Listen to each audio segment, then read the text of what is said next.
अशोकनगर में विराजे निर्यापक मुनि पुंगव श्री सुधा सागर जी महाराज संघ के दर्शन को हर भक्त लालायित रहता है।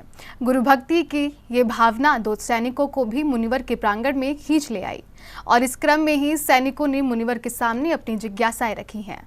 गुरुवर के चरणों में बारंबार नमोस्तु करते हुए बरणी जी के चरणों में एवं शल्क द्वय के चरणों में इच्छा में नमोस्तु करते हुए मैं गुरुवर समय की अनुकूलता को देखते हुए दो छोटी छोटी सी जिज्ञासाएं हैं वो मैं आपके सामने रख रहा हूँ। एक मेरी स्वयं की, हम दोनों की स्वयं की जिज्ञासा है और एक मुझे गुना से प्राप्त हुई है कि वो गुरु के चरणों में हमारी जिज्ञासा रख दे। तो मैं पहले जो गुना से प्राप्त हुई है वो जिज्ञासा मैं रख रहा हूँ कि परिवार का कोई सदस्य जो बहुत ही खास है, कुटुंब का सदस्य जो खास है, वो यदि ऐसे परिणाम रखता है कि परिवार को तोड़ने की कोशिश कर रहा है तो उसके ये किस परिणाम के भाव हैं और वो उसको किस तरह की गति प्राप्त होगी और परिवार के साथ वो किस तरह का प्रभाव डाल रहा है। तो ये जिज्ञासा उनकी है कि वो जानना चाहते हैं कि ऐसे व्यक्ति के संबंध में क्या किया जाए जो परिवार को तोड़ने की कोशिश कर रहा है। सैनिकों की जिज्ञासा का समाधान करते हुए मुनिवर ने कहा कि रिश्तों का बैर भाव पूर्ण भव के कारण होता है। काल हमने यही प्रवचन दिया था, कोई भी व्यक्ति परिवार का सदस्य यदि किसी को दुख दे रहा है, नियम से समझना चाहिए वो पूर्व भाव का कोई बैरी है जो अपना बन के पराया बन के दुख नहीं दे पाया तो अपना बन के दुख दे रहा है। मैंने एक कहानी सुबह सुनाई थी, घर को परिवार को तोड़ रहा है, नियम से वो पूर्व भाव का कोई बदला है, बैर है जो वो इस बहाने से आकर के तोड़ रहा है। जैसे तुम लोगों में माता पिता हैं, सब इतना झगड़ा हो गया, इतना हो गया कि दोनों अलग अलग एक दूसरे का आलम्बन नहीं ले रहे। तो ये पूर्व भाव का कोई ना कोई बैर भाव था जो दुश्मन बन के ना भंजा सका तो वो भाई बन के भंजाएगा, लेकिन वो तुम्हें कहीं ना कहीं दुख देगा क्योंकि दुख का नियम है। कभी आस्तीन का सांप बन करके डसा जाता है, कभी बामी का सांप बन के डसा जाता है। तो बामी के सांप को तो अपन पहचान लेते हैं, लेकिन आस्तीन का सांप जब पता चलता है जब हमें जहर चढ़ सकता है।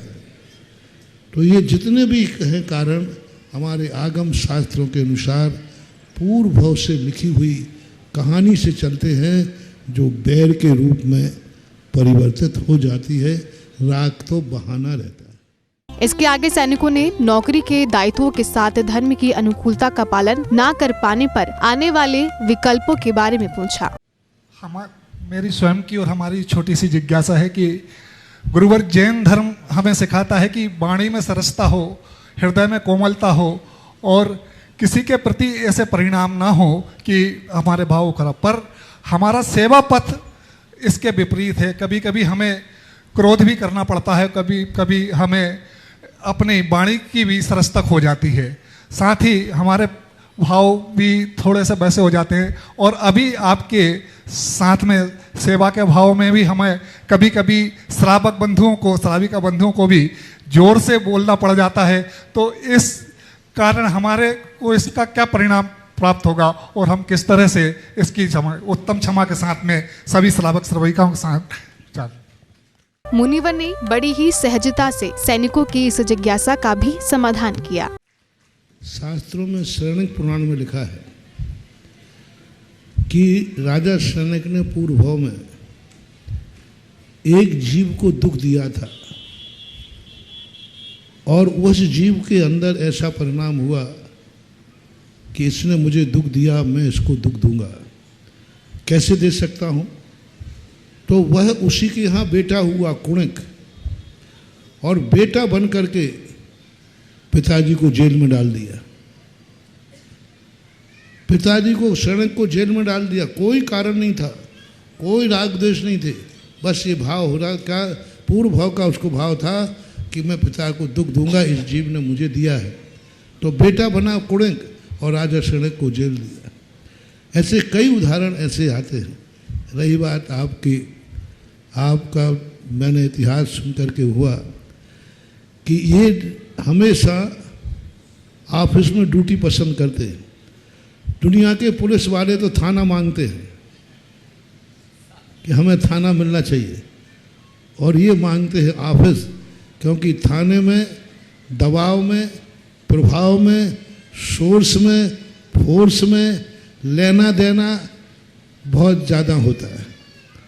और कई बार तो ऐसी घटनाएं घट जाती हैं कि सामने वाला अपने को बचाने के लिए अपनी जायदाद भी बेचता है, लेकिन पुलिस के संगुल से बचना चाहता है, अपनी रिपोर्टों में धाराएं कम कराना चाहता है, अपराधी होकर के भी।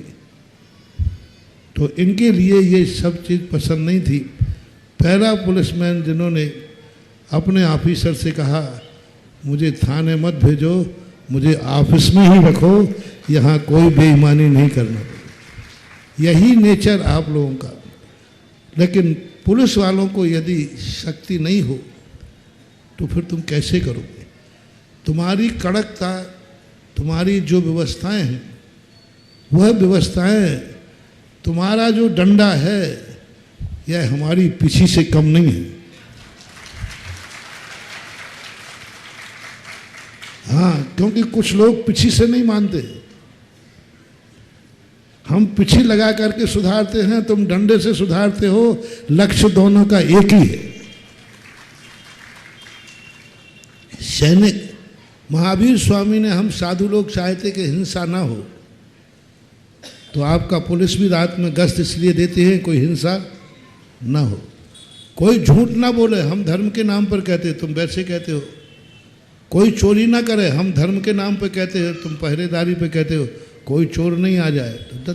तो व्यवस्थाएं दो होती हैं, साम, दंड और भेद, ये तीन नीतियां हैं।